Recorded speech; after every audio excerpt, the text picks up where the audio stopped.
Welcome back dear children. आपको याद होगा पीछे हमने जो पिछला लेक्चर था उसमें एलिमेंट के बारे में हमने डिटेल में पढ़ा। आज हम पढ़ेंगे कंपाउंड्स के बारे में। ठीक है जी, हम पढ़ रहे थे प्योर सब्सटेंसेस के बारे में। We were studying about pure substances and this is the second type of pure substances. You remember we studied elements in our previous lecture. Now we are going to take compounds. What do you mean by compound? And before explaining compounds, I'm going to explain the concept of bonding, chemical bonding. तो compounds की formation के लिए actually chemical bonding responsible होती है। तो उससे पहले मैं आपको केमिकल बॉन्डिंग के बारे में बता देता हूं। आपने 10th तक जिन बॉन्डिंग्स के बारे में पढ़ना है वो दो बॉन्डिंग्स हैं, दो तरह की केमिकल बॉन्डिंग्स के बारे में पढ़ना है। एक है आयोनिक बॉन्डिंग या we call it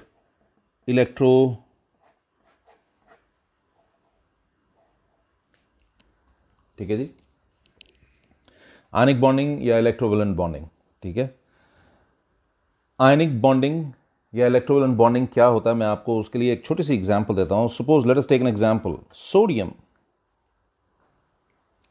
sodium has one electron in its outermost shell. I'm sure you people know that atomic number of sodium is 11, आपको पता होगा। तो इलेक्ट्रॉनिक कन्फिगुरेशन हम इसका कैसे लेते हैं, इट इज 2 8 1। तो इसके आउटरमोस्ट शेल में एक इलेक्ट्रॉन है, वही एक इलेक्ट्रॉन जो है, ये डॉट जो है वो एक इलेक्ट्रॉन शो कर रहा है।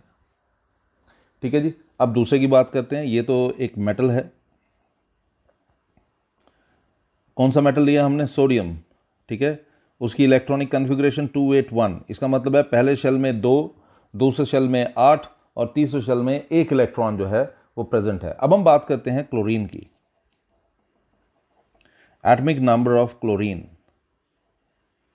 वो होता है 17। ठीक है जी, तो इलेक्ट्रॉनिक कन्फिगुरेशन क्या हो जाएगी क्लोरीन की, इट इज 2 8 एंड 7। ठीक है जी, मैं रिपीट कर रहा हूं, आप ध्यान से देखिए। हमने सोडियम की बात की, इसका एटॉमिक नंबर 11 होता है। उसके इलेक्ट्रॉनिक कन्फिगरेशन की बात की, वो 2 8 1 होता है। फिर हमने बात की क्लोरीन की। ये एक नॉन मेटल है जिसका एटॉमिक नंबर 17 है और इलेक्ट्रॉनिक कन्फिगरेशन होता है 2 8 7। ठीक है जी, अब क्या है, अगर आप ध्यान से देखेंगे तो सोडियम के आउटरमोस्ट शेल में एक इलेक्ट्रॉन है और इलेक्ट्रॉनिक कन्फिगरेशन अगर आप क्लोरीन की देखेंगे तो इसके आउटरमोस्ट शेल में 7 इलेक्ट्रॉन्स हैं। अगर सोडियम एक इलेक्ट्रॉन से छुटकारा पा ले तो इसके पास लास्ट शेल में 8 इलेक्ट्रॉन हो जाएंगे। या तो ये 7 इलेक्ट्रॉन गेन करे, जो कि पॉसिबल नहीं है। ठीक है जी, ये पॉसिबल नहीं है इतने ज़्यादा इलेक्ट्रॉन्स को गेन करना, ये आपने आगे चैप्टर्स में पढ़ना है। तो इतने इलेक्ट्रॉन्स गेन करना जो है वो पॉसिबल नहीं है, लेकिन एक इलेक्ट्रॉन से छुटकारा पाना जो है वो आसान है। ठीक है, और यहां पर अगर आप क्लोरीन की बात करें, ये एक इलेक्ट्रॉन अगर गेन कर लें तो इसके आउटरमोस्ट शेल में 8 इलेक्ट्रॉन्स हो जाएंगे। Okay, octet complete. अगर ये एक इलेक्ट्रॉन छोड़ दे तो इसके आउटरमोस्ट शेल में 8 इलेक्ट्रॉन हो जाएंगे, ऑक्टेट कंप्लीट। और ये अगर एक इलेक्ट्रॉन गेन कर ले तो इसके आउटरमोस्ट शेल में 8 इलेक्ट्रॉन्स हो जाएंगे और इसका भी ऑक्टेट जो है वो क्या हो जाएगा, it is definitely going to be completed. तो जरा देखते हैं हम इसको किस तरह से करने की कोशिश करेंगे। आप जरा ध्यान दीजिएगा। अब क्लोरीन के आउटरमोस्ट शेल में 7 इलेक्ट्रॉन्स हैं। ठीक है जी,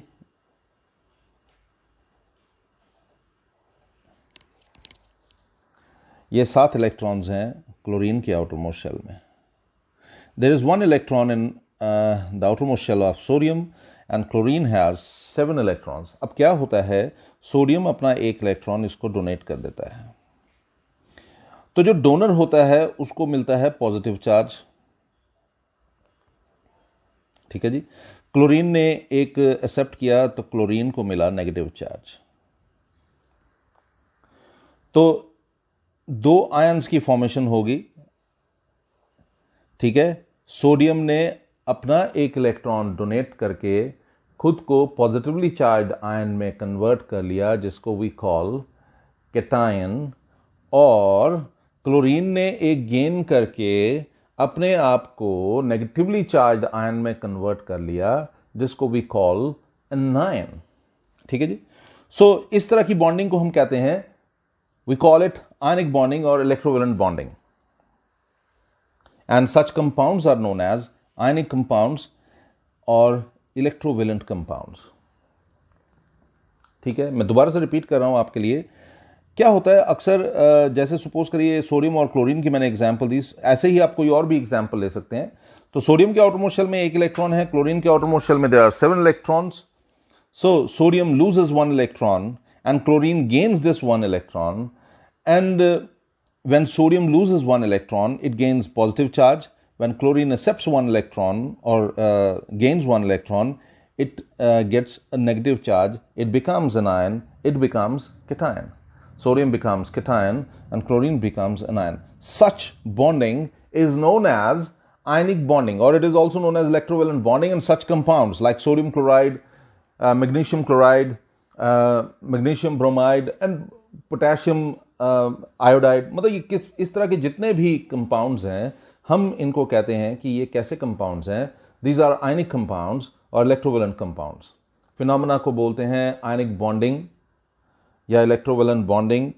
बॉन्डिंग जो है इसको हम बोलते हैं आयनिक बॉन्डिंग या electrovalent bonding. I am sure कि आपको ये समझ आया होगा। ये तो आयनिक बॉन्डिंग के बारे में मैंने बताया। दूसरा तरीका होता है जो आपने पढ़ना है, वो है कोवेलेंट बॉन्डिंग, ठीक है जी। कोवेलेंट बॉन्डिंग क्या होती है? इसमें क्या होता है, जैसे सपोज करिए, मैं आपको एग्जांपल देता हूं। आपको पता है एटॉमिक नंबर जो होता है ना कार्बन का, वो होता है इट इज 6। तो इसका इलेक्ट्रॉनिक कॉन्फ़िगरेशन अगर आप देखेंगे तो it is 2 and 4, okay. First shell में 2 और दूसरे शेल में 4।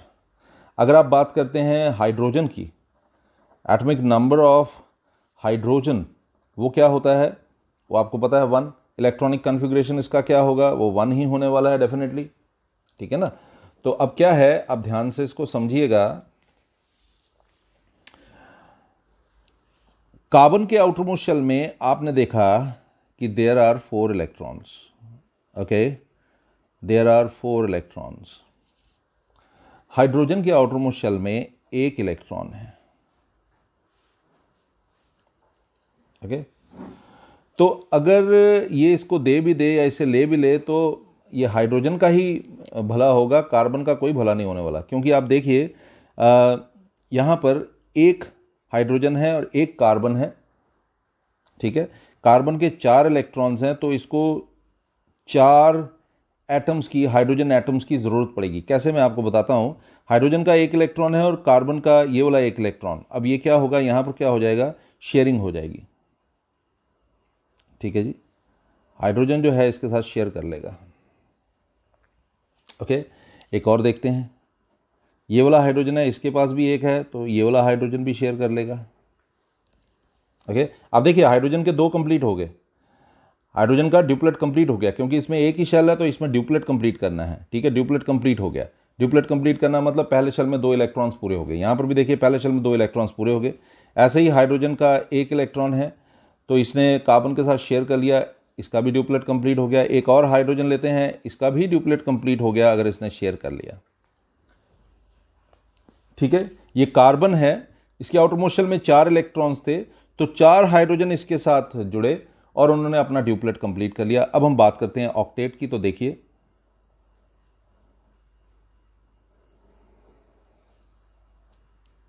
यह है कार्बन का ऑक्टेट कंप्लीट हो गया, है ना। कैसे, देखिए अब इस कार्बन के पास 1 2 3 4 5 6 7 8 इलेक्ट्रॉन्स हो गए, तो इस कार्बन का ऑक्टेट कंप्लीट हो गया।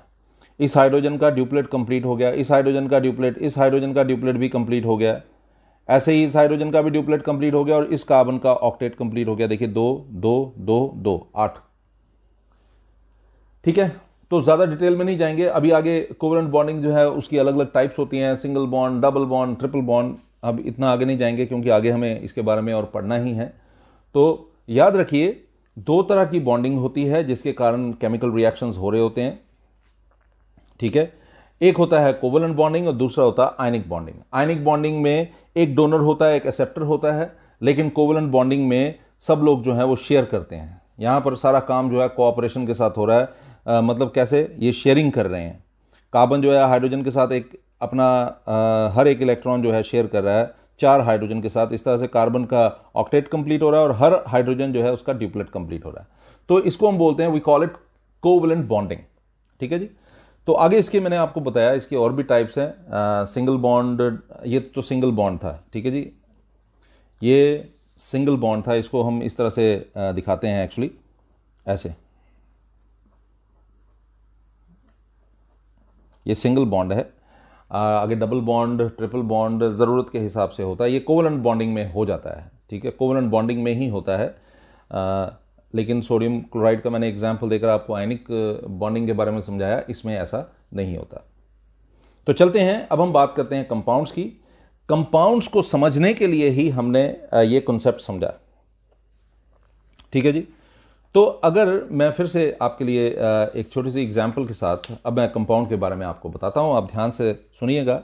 अभी अभी मैंने आपको बताया कोवेलेंट बॉन्डिंग के बारे में, है ना, आयनिक बॉन्डिंग के बारे में। अब मैं आपको कंपाउंड्स के बारे में बता रहा हूं। कंपाउंड्स क्या होते हैं? प्योर सब्सटेंसेस दो टाइप के होते हैं, एक एलिमेंट और एक कंपाउंड। तो अभी हम कंपाउंड की बात कर रहे हैं। It is a type of pure substance which is made up of 2 or more elements chemically combined together in a fixed proportion by mass। अभी पीछे जो आपने एक एग्जाम्पल लिया कार्बन और वो 4 हाइड्रोजन का, ठीक है जी, वो बेसिकली उसको इस तरह से लिखा जाता है CH4। इसको हम बोलते हैं methane, we call it methane, ठीक है। ऐसे ही कार्बन का एक और कंपाउंड है जिसको हम बोलते हैं कार्बन डाइऑक्साइड, CO2। जैसे आप कोल लेते हैं या कोक लेते हैं या चारकोल लेते हैं, उसको C से हम रिप्रेजेंट करते हैं, आपको पता होना चाहिए। इसलिए नहीं कि उसका नाम C से शुरू हो रहा है, नो, क्योंकि वो बेसिकली कोल हो गया या कोक हो गया। कोक को हम ले लेते हैं या चारकोल को ले लेते हैं। 99% से ज्यादा उसमें कार्बन होता है, इसीलिए उसको रिप्रेजेंट भी C से ही हम करते हैं। अब कार्बन को अगर आप ऑक्सीजन की प्रेजेंस में you burn it to get carbon dioxide. Now carbon is a combustible substance, you can burn it here. You know, we are talking about coke and charcoal. We took coke or charcoal, which is represented as C because it is almost pure form of carbon, and we burned it in the presence of oxygen to get carbon dioxide. Now look at coke or charcoal. It is a combustible substance. What about oxygen? Oxygen is a supporter of combustion. Coke or coal will not burn in the absence of oxygen. So to burn it properly, you need oxygen. When coke or coal, or you can say a form of carbon, it burns in the presence of oxygen, it gives carbon dioxide. Now coke is a substance which is combustible, which is called combustible substance, which can means it can burn easily. And the second one is oxygen. It is supporter of combustion. It helps in burning, and you get carbon dioxide, which is neither a combustible substance nor a supporter of combustion. So you might have noticed that these two different types of substances, they combine to form another type of substance, which does not have the property of neither have property of carbon nor oxygen. It is entirely different type of substance. Carbon combustible substance है, यहाँ पर oxygen supporter है combustion का, लेकिन carbon dioxide तो ना जलता है ना जलने देता है, ठीक है, तो अलग तरह का सब्सटेंस है। तो कंपाउंड क्या है? कंपाउंड एक ऐसा प्योर सब्सटेंस है which is made up of 2 और मोर एलिमेंट्स, जो 2 या 2 से ज्यादा एलिमेंट्स से जिसकी फॉर्मेशन हुई होती है। मैंने तो 2 एलिमेंट्स की एग्जाम्पल दी ना आपको, कार्बन और ऑक्सीजन से बना हुआ ना ये, ओके। तो टू और more elements chemically combined together in a fixed proportion of mass. तो कार्बन और ऑक्सीजन अगर नंबर में 1:2 की रेशो में है तो इसको हम हमेशा कार्बन डाइऑक्साइड बोलते हैं, ठीक है जी। We always consider it carbon dioxide. लेकिन अगर सपोज करिए एक कार्बन और एक ऑक्सीजन होता तो इस कंपाउंड को हम कार्बन मोनोऑक्साइड बोलते हैं। इसका अलग नाम होता है, इसकी अलग केमिकल प्रॉपर्टीज हैं, ठीक है जी। ये अलग केमिकल प्रॉपर्टी वाला सब्सटेंस है। ऐसे ही अगर आप बात करेंगे वाटर की, H2O, hydrogen is to oxygen जो है 2:1 है नंबर में, और अगर मास में आप स्टडी करेंगे ना तो 1:8 का मास है इनका, ठीक है जी। अगर हाइड्रोजन का मास और ऑक्सीजन का मास आप स्टडी करेंगे, मैं आपको ऐसे बताता हूं, देखिए जरा। हाइड्रोजन जो है इसका एटॉमिक मास होता है यहां पर, ये हो गया 2:1, ओके। और जब आप ऑक्सीजन, हाइड्रोजन का एटॉमिक मास आपको पता होना चाहिए 1 होता है ना, तो अगर हम बात करेंगे यहां पर तो ये 2:1 हो जाएगा। और ऑक्सीजन की अगर आप बात करेंगे, ऑक्सीजन का एटॉमिक मास जो है वो आपको पता होना चाहिए, वो 16 होता है। यहां पर एक ऑक्सीजन है, इसका मास है 16। तो अगर इन दोनों का रेशो निकालना होगा 2:1:1:16, वो क्या, 1:16 वो क्या हो गया 2:16, and what is that, this is 1:8। तो हाइड्रोजन और ऑक्सीजन नंबर में तो 2:1 की रेशो में है, लेकिन मास में अगर आप स्टडी करेंगे तो ये 1:8 की रेशो में है। और जब भी आप नंबर में 2:1 हाइड्रोजन और ऑक्सीजन लेंगे तो ये हमेशा वाटर की फॉर्मेशन करेगा। वाटर एक लाइफ सेविंग सब्सटेंस है, एक इंपॉर्टेंट सब्सटेंस है जो जिंदगी के लिए बहुत जरूरी है, लाइफ के लिए बहुत जरूरी है। अगर मैं यहीं पर हाइड्रोजन और ऑक्सीजन को 2 ऑक्सीजन और 2 हाइड्रोजन की फॉर्म में ले लो, मतलब इस तरह से ले लो, जैसे यहां पर 2 हाइड्रोजन और 1 ऑक्सीजन था, यहां पर 2 हाइड्रोजन और 2 ऑक्सीजन है। ये जो है ये एक अलग सब्सटेंस की फॉर्मेशन हुई, इसको हमने कहा, we call it hydrogen peroxide, we call it hydrogen peroxide. मैंने पहला एग्जांपल दिया कार्बन डाइऑक्साइड का और कार्बन मोनोऑक्साइड का। ये कार्बन डाइऑक्साइड एक अलग तरह का सब्सटेंस है, कार्बन मोनोऑक्साइड एक अलग तरह का सब्सटेंस है। क्या नाम है इसका, मैं फिर बता दूं, कार्बन मोनोऑक्साइड। यह है कार्बन डाइऑक्साइड, ठीक है जी। तो एक कार्बन और 2 ऑक्सीजन कार्बन डाइऑक्साइड, एक कार्बन और 1 ऑक्सीजन कार्बन मोनोऑक्साइड। ऐसे ही 2 हाइड्रोजन और 1 ऑक्सीजन, ठीक है, ये क्या है, वाटर। और 2 हाइड्रोजन और 2 ऑक्सीजन हाइड्रोजन परऑक्साइड। तो हाइड्रोजन परऑक्साइड और वाटर, यहां पर आपने देखा होगा कि इनकी कंपोजिशन डिफरेंट है। यहां पर हाइड्रोजन और ऑक्सीजन का रेशो 2:1 है नंबर में, और यहां पर हाइड्रोजन और ऑक्सीजन का रेशो 2:2 है, यानी कि 1:1 है ना, 2:2 है। तो इसको हम हाइड्रोजन परऑक्साइड बोलते हैं। हाइड्रोजन ऑक्सीजन जब 2:1 की रेशो में हो तो एक लाइफ सेविंग सब्सटेंस है, again which is very important for life. But जब यही हाइड्रोजन और ऑक्सीजन इस तरह से हो तो हाइड्रोजन परऑक्साइड ये कोई लाइफ सेविंग सब्सटेंस नहीं है, वो आपको पता ही है, ठीक है। थोड़ा सा और आगे बढ़ते हैं, और बहुत सारी चीज़ों के लिए आप ये रूल जो है वो लगा सकते हैं। मैंने सोडियम क्लोराइड का भी एग्जाम्पल दिया आपको। तो आपने देखा कि एक कंपाउंड जो है उसको अगर आपने डिफाइन करना हो तो आप उसको ऐसे डिफाइन करते हैं कि वो एक प्योर सब्सटेंस है जो 2 या 2 से ज़्यादा एलिमेंट से बनता है, जो केमिकली कंबाइंड होकर बन रहे हैं एक फिक्स्ड प्रोपोर्शन में बाय मास। जैसे मैंने वाटर के लिए बताया, ये फिक्स्ड प्रोपोर्शन में है, नंबर में ये 2:1 है और मास में ये 1:8 है। ये आपने हमेशा याद रखना। ये जो आपको मैंने बताया ना, ये बेसिकली मैंने बताया कि 1:8 मास है, और कैसे है वो मैंने आपको निकाल कर यहां पर दिखाया। यही रूल आप कार्बन डाइऑक्साइड के लिए, कार्बन मोनोऑक्साइड के लिए और हाइड्रोजन परऑक्साइड के लिए भी लगा सकते हैं। अब हम बात करते हैं प्रॉपर्टीज ऑफ कंपाउंड्स।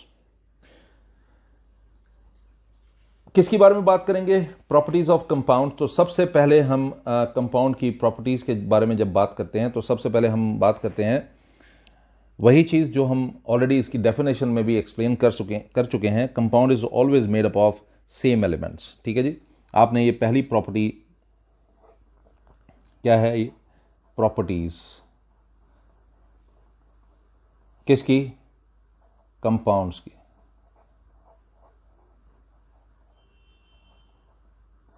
ठीक है जी, प्रॉपर्टीज ऑफ कंपाउंड्स, ठीक है जी। अभी हमने बात की प्रॉपर्टीज ऑफ कंपाउंड्स। तो पहली प्रॉपर्टी के बारे में बात करते हैं जो आप डेफिनेशन में पढ़ चुके हैं। A compound is always made up of same elements combined together in a fixed proportion by mass. तो मैंने आपको वाटर का एग्जाम्पल देकर बात समझाई थी कि वाटर जो है जब भी आप हाइड्रोजन और ऑक्सीजन, ठीक है, बाय मास 1:8 लेते हैं, ये हमेशा किसकी फॉर्मेशन करता है? वाटर की फॉर्मेशन करता है। अगर आप मास में थोड़ा सा भी चेंज लाएंगे, जैसे मैंने एग्जाम्पल दिया था किसका? हाइड्रोजन पर ऑक्साइड का। अगर आपने हाइड्रोजन की बात की तो 2:1 और ऑक्सीजन की बात की तो 2:16। आप देखिए हाइड्रोजन पर ऑक्साइड में ये होता है 2:32। What is that? 1:16।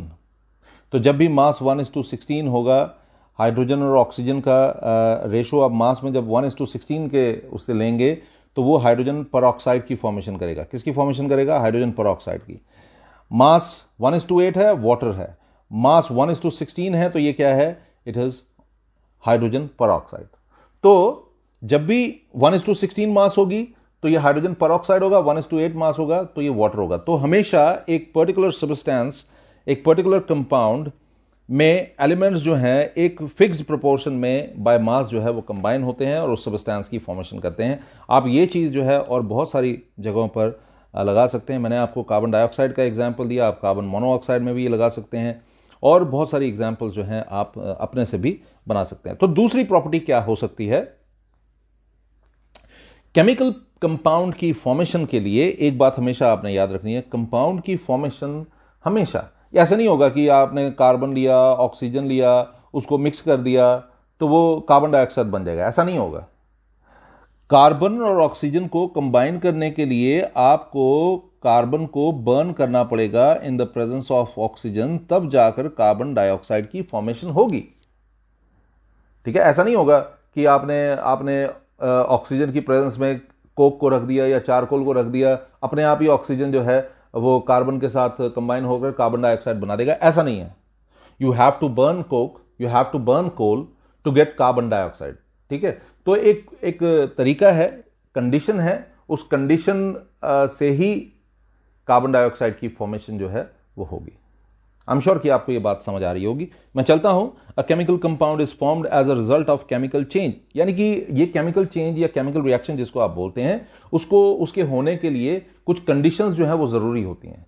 वो कंडीशंस ना हो तो फिर जैसे मैंने आपको बताया कार्बन और ऑक्सीजन ऐसे रख देंगे तो कार्बन डाइऑक्साइड नहीं बन जाएगा। कंडीशन है कार्बन का, ये जो कोल आप यूज कर रहे हैं या चारकोल या कोक जो भी आप यूज कर रहे हैं, इसका इग्निशन टेम्परेचर तक इसको बर्न करना है और फिर और किसकी प्रेजेंस में? ऑक्सीजन की प्रेजेंस में बर्न करना है, तब जाकर कार्बन डाइऑक्साइड की फॉर्मेशन होगी। ठीक है जी, ऐसे इसकी फॉर्मेशन नहीं होगी। तो चलते हैं थोड़ा सा और आगे। A compound can not be separate into its, a compound can not be separate into its constituent by simple physical means।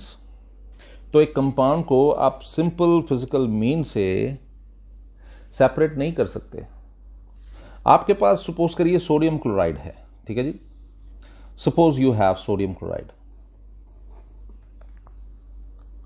अब आप बोलें कि मैं सोडियम क्लोराइड को ऐसे अलग कर दूंगा, सोडियम अलग कर दूंगा, क्लोरीन अलग कर दूंगा, ऐसा नहीं है। आप आसानी के साथ सोडियम अलग और क्लोरीन अलग नहीं कर सकते। क्या आपने वाटर देखा होगा? क्या आप उसमें से हाइड्रोजन और ऑक्सीजन को अलग कर पाते हैं? मेरे ख्याल में तो आप ऐसा नहीं कर सकते। ठीक है, बड़े आराम से इस चीज़ को बिल्कुल नहीं कर सकते, है ना। अगर आपके पास वाटर है तो फिल्टर करके या इवेपोरेट करके या किसी और तरीके से मैग्नेट की हेल्प से क्या आप हाइड्रोजन और ऑक्सीजन को अलग कर पाते हैं? नहीं कर पाते। तो इसको करने के लिए कोई और तरीका, कोई केमिकल मीन जो है अपनाना पड़ेगा, कोई ऐसा तरीका जिसको हम कहते हैं केमिकल मीन्स। ठीक है ना। By chemical means you can separate sodium and chlorine, you can separate hydrogen oxygen, you can separate sodium and chlorine from sodium chloride, you can separate hydrogen and oxygen from water.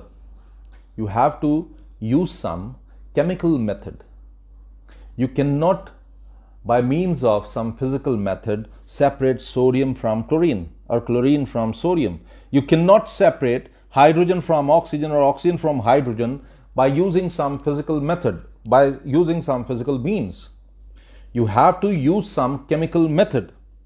And let me tell you something, that chemical method which can be used to separate sodium from chlorine or hydrogen from oxygen, this is actually electrolysis. इसको हम बोलते हैं electrolysis. आप sodium chloride को molten form में लीजिए, okay, और उसमें से करंट पास कीजिए, तो इतना आसान नहीं है जितना मैं बता रहा हूं. ये अलग है. ये घर में आप करने का प्रयास बिल्कुल मत कीजिएगा. ऐसा कभी भी मत कीजिएगा. बहुत ही डेंजरस है, फैटल है, जानलेवा है. ऐसा कभी मत कीजिएगा. सोडियम और क्लोरीन जो है मोल्टन फॉर्म में लेने पर आप बैटरी की हेल्प से एक सर्किट बनाकर इलेक्ट्रोड्स इसमें डाला जाता है मोल्टन सोडियम क्लोराइड में, और सोडियम और क्लोरीन को अलग किया जाता है फिजिकल मीन्स, केमिकल मीन्स से, ठीक है, करंट पास करके. ऐसे ही वाटर के साथ होता है, हाइड्रोजन और ऑक्सीजन को सेपरेट कर लिया जाता है. चलते हैं. ये तो बात थी, ये थर्ड मैंने आपको बताया, ठीक है. अभी तक हम कितनी प्रॉपर्टीज डिस्कस कर चुके हैं. हमने पहली प्रॉपर्टी जो डिस्कस की वो ये थी कि हर सबस्टेंस जो है वो एक फिक्स्ड प्रोपोर्शन में हमें मिलता है, उसमें एलिमेंट्स जो हैं फिक्स्ड प्रोपोर्शन में मौजूद होते हैं. फिर हमने बात की एक केमिकल कंपाउंड जो है ये हमेशा is formed as a result of chemical changes and its properties are entirely different from its constituents. जैसा मैंने आपको बताया, कार्बन कंबस्टिबल सबस्टेंस है, ऑक्सीजन सपोर्टर ऑफ कंबस्टन है, लेकिन carbon dioxide is neither combustible substance nor supporter of combustion. तो ये दो पॉइंट्स हमने पढ़ लिए थे. और ये तीसरा पॉइंट था कि अगर एक आपके पास केमिकल सबस्टेंस है, एक कंपाउंड है, तो आप उसको फिजिकल मीन से सेपरेट नहीं कर सकते उसके कंस्टिट्यूएंट पार्टिकल्स में, बट केमिकल मीन से आप उसको सेपरेट कर सकते हैं. एक और चीज हमेशा याद रखिए, और वो ये चौथा पॉइंट है, और वो क्या है, a compound has a definite molecular formula. इसका एक डेफिनेट मॉलिक्यूलर फॉर्मूला होगा, ठीक है. जैसे मैंने एग्जांपल दिया ना, वाटर H2O, हाइड्रोजन पर oxide H2O2, okay. H2O2 water नहीं हो सकता और H2O हाइड्रोजन पर ऑक्साइड नहीं हो सकता. वाटर हमेशा H2O और हाइड्रोजन पर ऑक्साइड हमेशा H2O2. थोड़ा सा और आगे बढ़ते हैं. एक और मैं आपको बात बता दूं, इनका बॉइलिंग पॉइंट और इनका मेल्टिंग पॉइंट भी हमेशा फिक्स होता है. Fixed formula, fixed boiling point and fixed melting point, ठीक है जी. थोड़ा सा और चलते हैं आगे. Energy in form of heat or light is usually evolved or absorbed when a compound is formed. Let me explain this concept with the help of an example. So let us take the previous example which we took.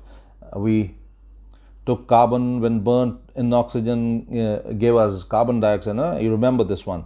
So what we are going to do again, we are going to take carbon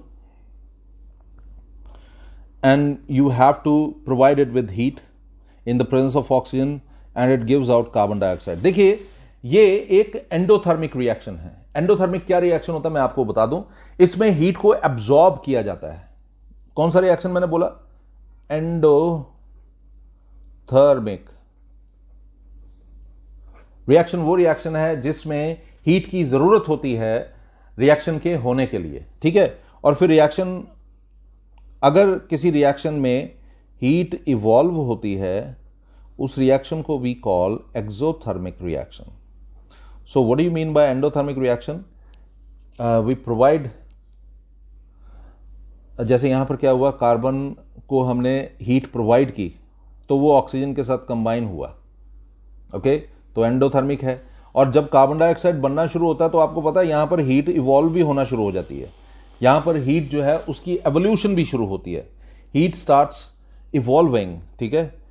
heat is supplied here and here heat is evolved. पहले ये endothermic होता है और बाद में ये exothermic बन जाता है, ठीक है जी.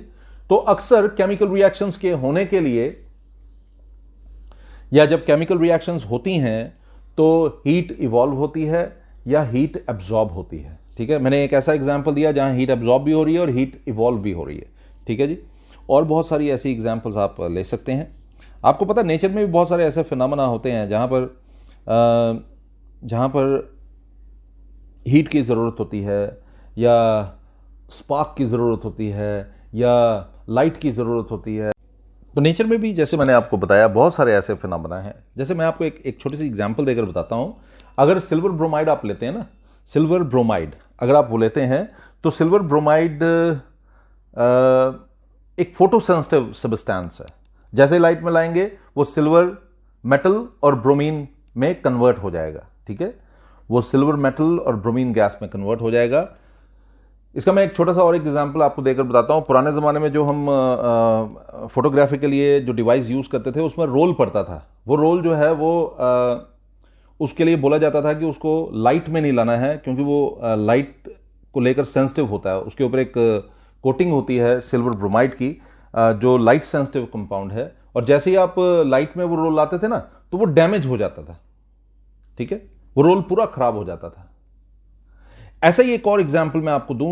एटमॉस्फेयर में आपको पता है बहुत ज्यादा क्वांटिटी में नाइट्रोजन जो है मौजूद है। तो जब लाइटनिंग होती है, लाइटनिंग के वक्त क्या होता है, यही नाइट्रोजन जो है जिसके बारे में हम बात कर रहे हैं, यही नाइट्रोजन जो है ये ऑक्सीजन के साथ कंबाइन होता है। नाइट्रोजन जो है ऑक्सीजन के साथ कंबाइन होता है नाइट्रिक ऑक्साइड की फॉर्मेशन के लिए। ठीक है, लाइटनिंग होती है, एटमॉस्फेयर में मौजूद नाइट्रोजन जो है वो ऑक्सीजन के साथ कंबाइन होता है और नाइट्रिक ऑक्साइड की फॉर्मेशन करता है। तो ये तो मैंने आपको बताया कि एनर्जी जो है उसको हीट और लाइट की जरूरत होती है केमिकल कंपाउंड की फॉर्मेशन के लिए, है ना।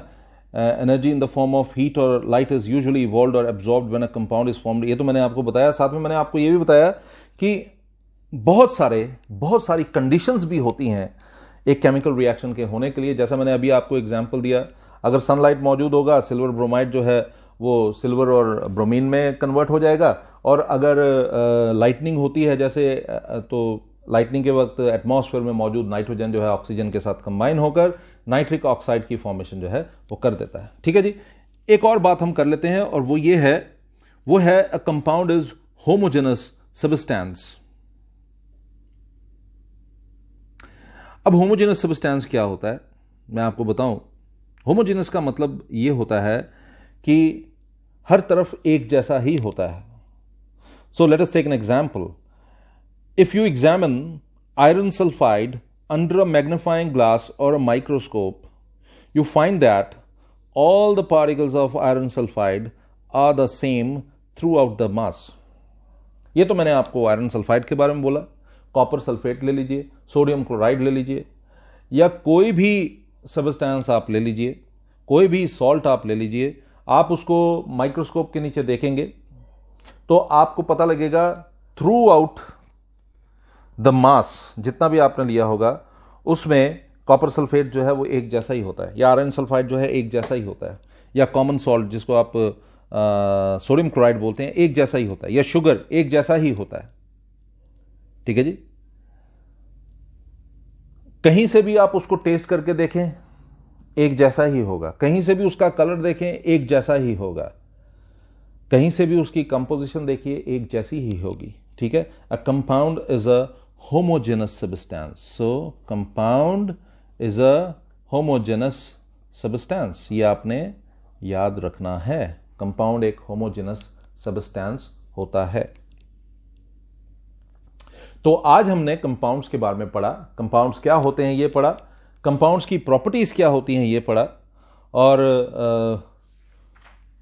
बहुत सारी नई चीजें आपने यहां पर सीखी। इसके अलावा मैंने केमिकल बॉन्डिंग, मैं ये तो नहीं कह सकता कि बड़े डिटेल में मैंने आपको समझाया, लेकिन केमिकल रिएक्शन के लिए केमिकल बॉन्डिंग जो है वो एक इंपॉर्टेंट फैक्ट होता है, इसलिए उसका इंट्रोडक्शन देना मेरे लिए ज़रूरी था।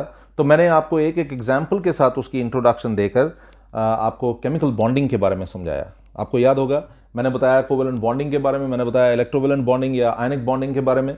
मैंने दोनों का एक एक एग्जाम्पल के साथ आपको केमिकल बॉन्डिंग आपको इंट्रोड्यूस करवाई, और कंपाउंड्स के बारे में मैंने आपको डिटेल में पढ़ाया, और प्रॉपर्टीज ऑफ कंपाउंड्स भी मैंने आपको कोशिश की कि आपको बड़े अच्छे से समझ आए, विद एग्जाम्पल्स मैंने समझाया।